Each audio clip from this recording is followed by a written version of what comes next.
Back again, y'all. Ran into some technical difficulty issues, man. Phone storage, man. And yes, phone storage. So we got interrupted. But back to what I was saying, man. Basically, Emu, right? Emu didn't really care about these sovereign kings that he kidnapped. But I'm saying, what if one of them was a Nefertari member? And given Emu's grudge against Nefertari D. Lily, he wouldn't really care if Zebek kidnapped one of the kings who happened to be a Nefertari, because it's like, you're doing my job for me. I'm going to wipe out that clan anyway, right?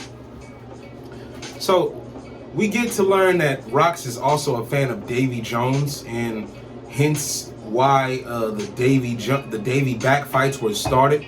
So we later find out that actually Rox, to get members on his crew, we actually beat them in one-on-one Davy backfights, I guess.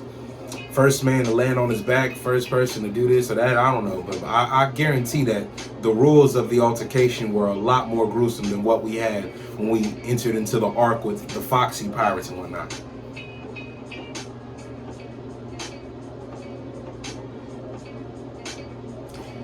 And the thing is, man, when you see Emu, right, in the throne room, and as they're looking and having this exchange, Emu kind of looks worried. Emu's not showing it, but Emu actually looks worried in a way.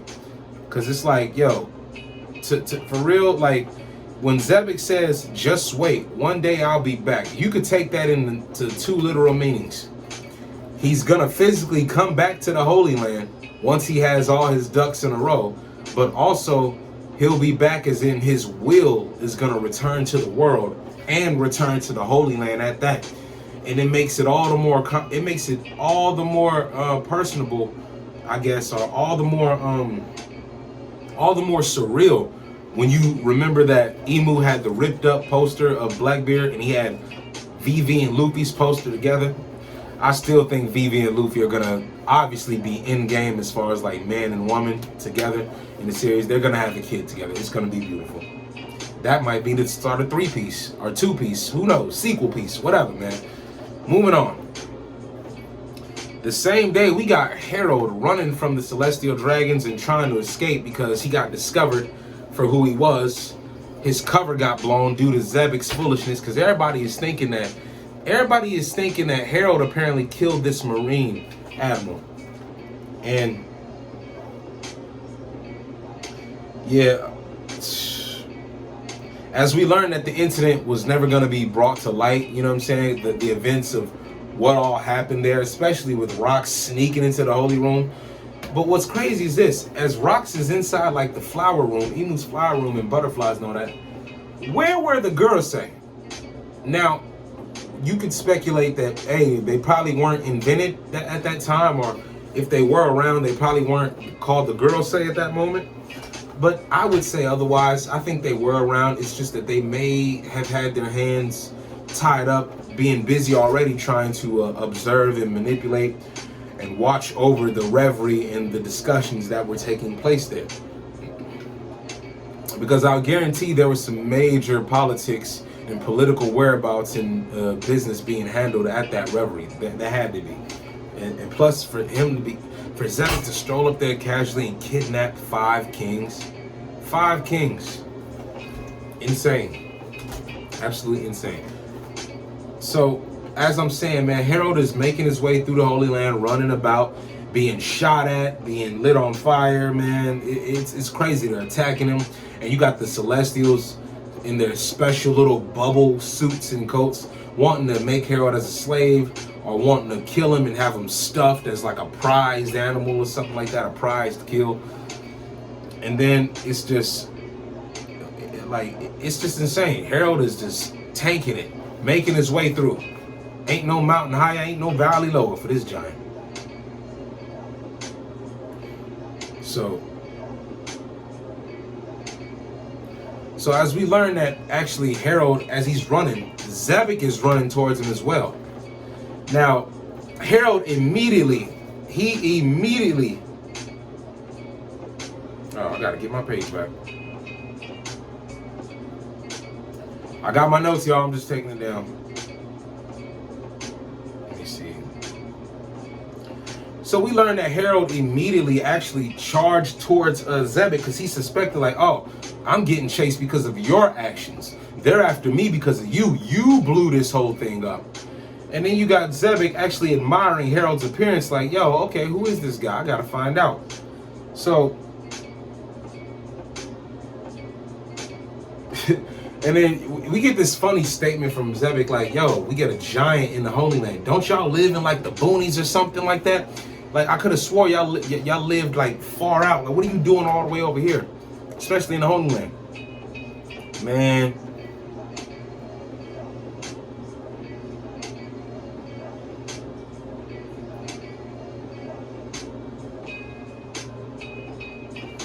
And then Harold, bro, I guess Harold called himself trying to teach Zebek a lesson, because Zebek was obviously letting Harold get the blame and the fallback for stuff he did at this, at this event.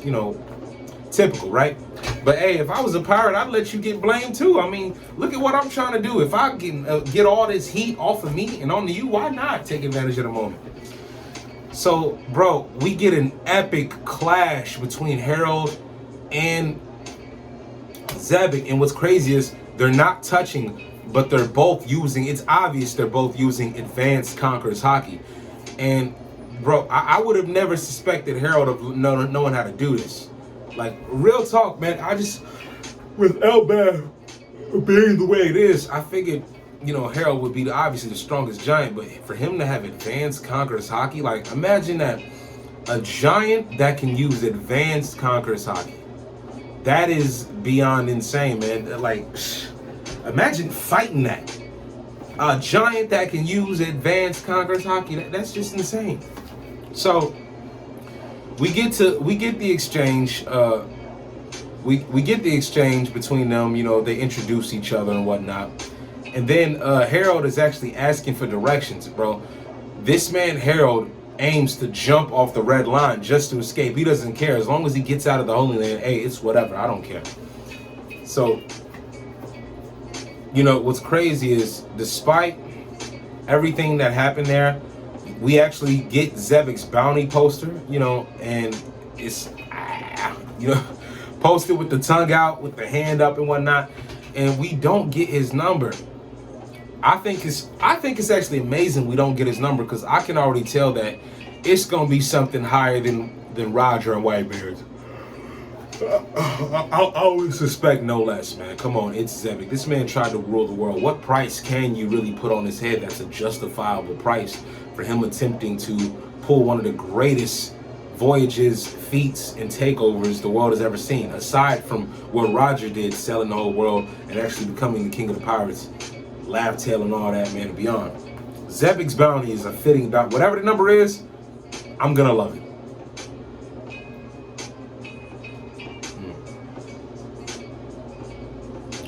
So then we actually get Zebek's exploits. He's actually stealing Tribune that's going directly to the Celestials, robbing ships that's meant to go to the Holy Land just to pay the Celestials good, jewels, food, and whatever, all types of goods in exchange.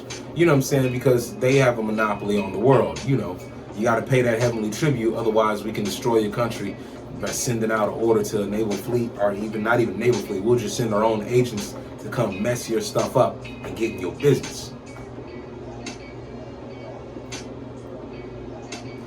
And we learned that it actually wasn't until Rox acted until the government took notice of him. Other than that, the government was gonna let Rox literally be swept under the rug as far as what his actions did. But Rox was doing too much, bro. And when I say too much, there was so much going on with him and his exploits, the government couldn't just stand silent anymore. They had to let the world know, we got this guy on the loose, but we're going after him. Yeah, go after him. Yeah, it took Roger and his boys to put him down. The government couldn't even do it. If it wasn't for Roger, and his crew, ain't no telling where the Rox pirates could have gone, bro. They could have, man, it's crazy. But what's crazy is this: Blackbeard is the son of Rox, but yet Shanks was found aboard the Saber of Zebek. I still think either that the fact that Shanks was found aboard the Saber of Zebek, that tells me something major. It tells me two things. One, Zebek could, like, pirates can have multiple children. We act like, that's one thing I hate about the community. It's like, y'all forget basic biology. What if Rox is the father of both Shanks and Blackbeard? I wouldn't mind that.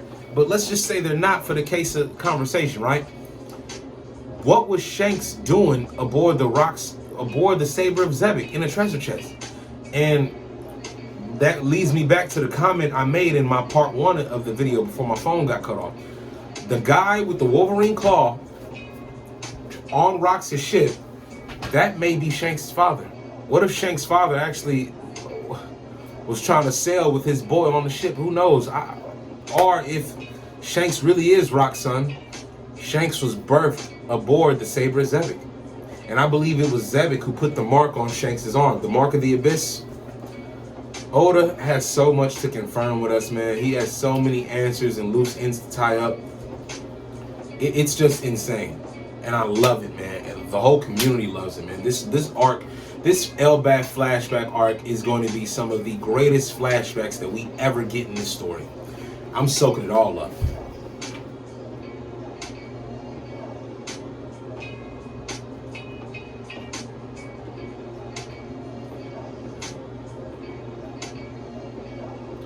Now, we get a panel of Rox and the rest of his crew. You know, you got Wang Zi, Gonzli, whatever the guy's name was. You got Newgate, you got Shiki, the Gold Lion.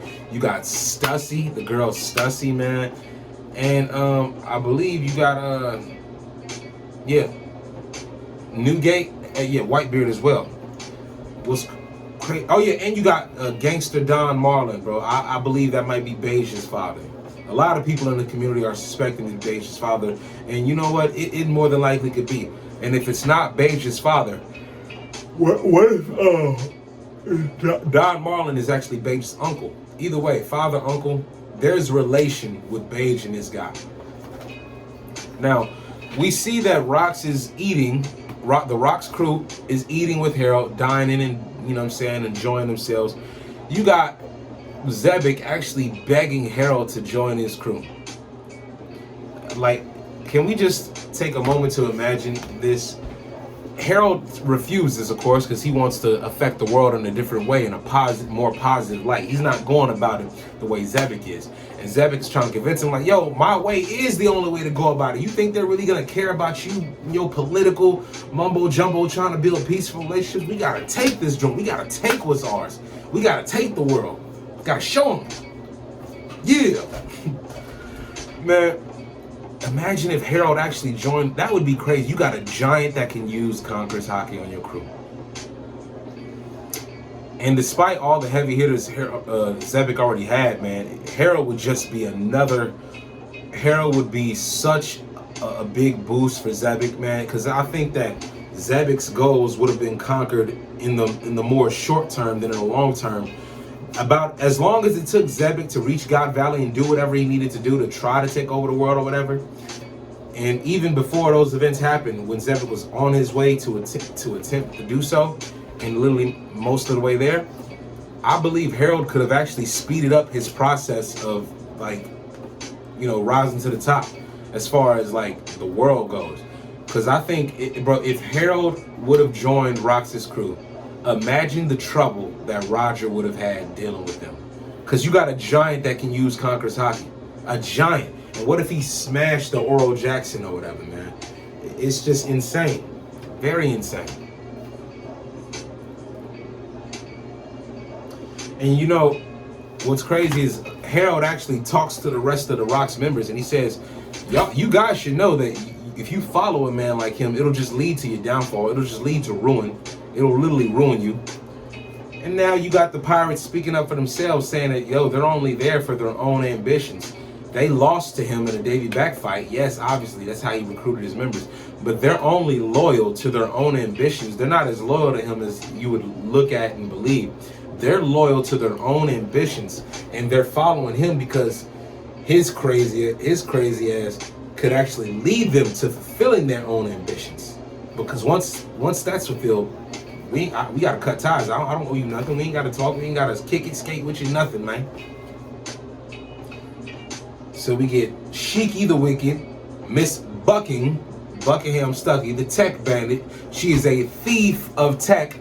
So it's no wonder Vegapunk was able to slip Stussy in and like manipulate the CP0, stealing their technology, their secrets of technology, man, and what they're doing with the secrets of what they're doing with Vegapunk's technology, as they're doing with behind Vegapunk's back, because the world government is like sick and corrupt as it is today. I probably shouldn't have said that. They might strike my channel, man. USA.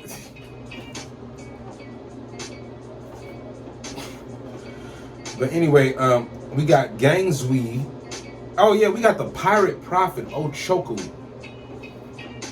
the Commodore of this is the guy that basically Kobe defeated in order to become the hero of the Marines. And yes, he is more than likely Caribou's father. Look at that tongue, the hair. This guy's crazy, man.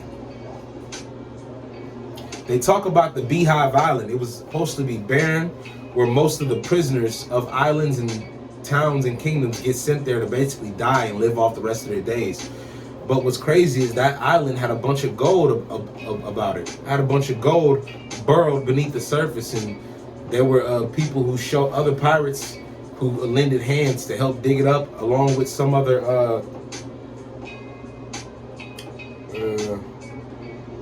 let's see.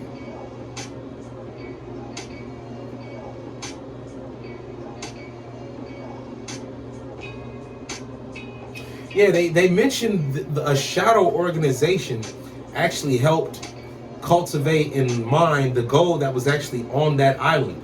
They said that a shadow, this is Gang Zui talking this. Gang Zui says Ganzui says a shadow organization, man. Now, when I think of a shadow organization, I instantly think of like the Holy Knights or something like that. Or who knows? Who really knows, you know? But that makes me question a lot, because I'm thinking like, why would the world government?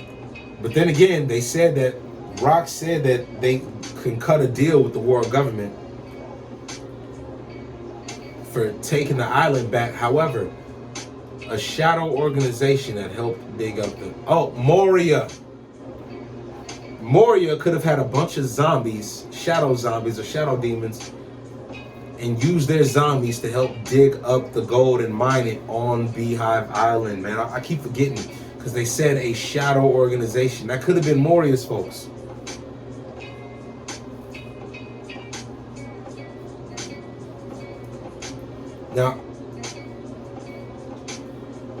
Now Rox is so cunning, because he announces to Harold that he's going to cut a deal with the government to take back the island of Beehive, only to really take it over in his favor and his honor, and hence him doing so. When we later saw that in the earlier flashbacks, when we see that Kaido got summoned by Rox, and Whitebeard told him like, "Hey kid, Rox want to talk to you. Rox wants to hit you up." Now this island was, like I said earlier, the island is where they send off their prisoners from other lands and countries to basically live off the rest of their days. But it ended up being a pirate's paradise and turned into a pirate island. So Kaido was actually very fortunate to be sent there, only to run into Rox, who would later on to be some of his greatest mentor and greatest captain.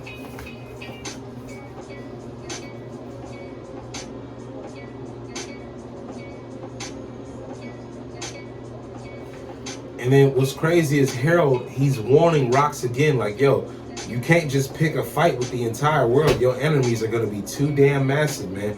Like, you can't pick a fight with the entire planet and just expect to win. And Zebek is like, hey, man, power doesn't last forever, you know, which is a testament to, I guess, Zebek's reign, you know what I'm saying? Especially given how he went down. Now, as he says, power doesn't last forever. He asks him to join him. He asks Harold to actually join him up so that they'll be unstoppable. Because if Harold would have joined Zebek, that would have been icing on the cake for them as a crew. A giant that can use Conqueror's Haki, and advanced levels of Conqueror's Haki at that, man. You never know. And what's crazy is Loki is listening to this whole conversation in awe and admiration, just falling in love with what Zebek. Fall in love with the words of Zebek and what he's really trying to do. As Loki reiterates the world. Rox is because Rox wants to take the world. Rox literally wants to claim the entire world.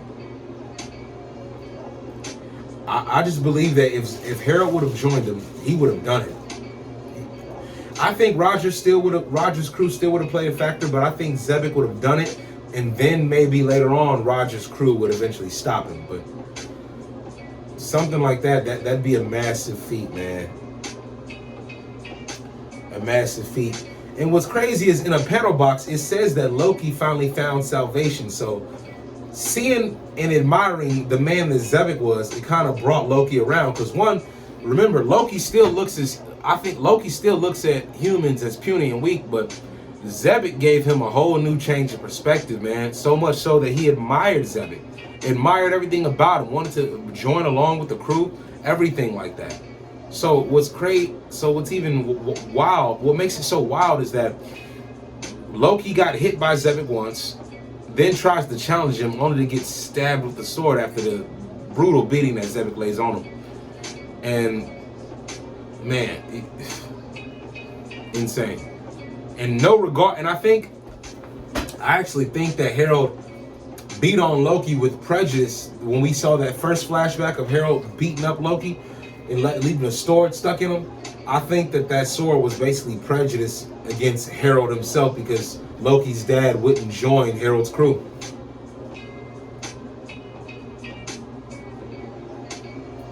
So apparently we learned that 4 years passes and actually Harold was repeatedly rejecting Rox's invites to his crew. Like, yo, I'm not joining you, man. I'm already trying to rule over my nation and establish peaceful ties with the world. You want to take it and conquer it. And if I join you, I'm only going to reiterate my people having a bad rep as giants because the world is going to only see us as savages. Harold doesn't want that for his people. So no, he's not going to join Rox, man. I want people to see giants as legitimate folk. Legitimate. Upstanding.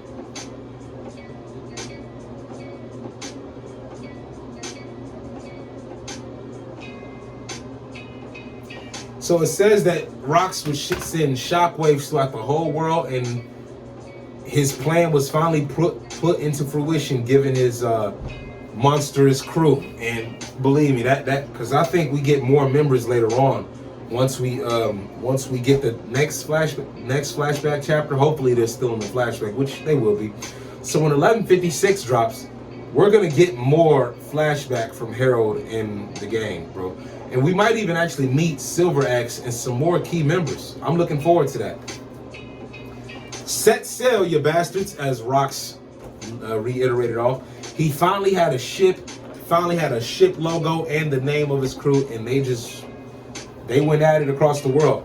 What I'm really excited about, not just from this chapter, but from what it represents, we have yet to later meet Roger.